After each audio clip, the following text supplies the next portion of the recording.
Aminata garde le petit papier dans sa poche pendant 3 jours.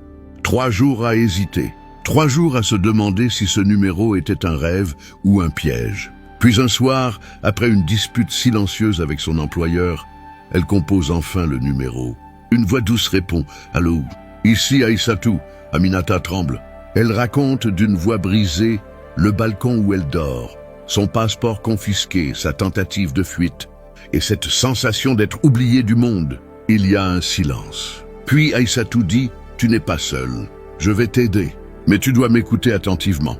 Quelques jours plus tard, Aïssatou propose un rendez-vous discret dans une petite supérette de Bourj Hamoud, un endroit où personne ne remarque les inconnus, où les femmes migrantes se croisent sans se juger.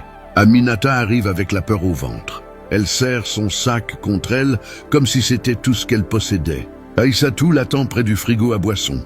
Une femme sénégalaise d'une 40aine d'années. Le regard calme, le sourire triste, comme quelqu'un qui a déjà trop vu et qui refuse pourtant d'abandonner. Elle pose une main sur l'épaule d'Aminata et dit « Ce que tu vis, je l'ai vécu.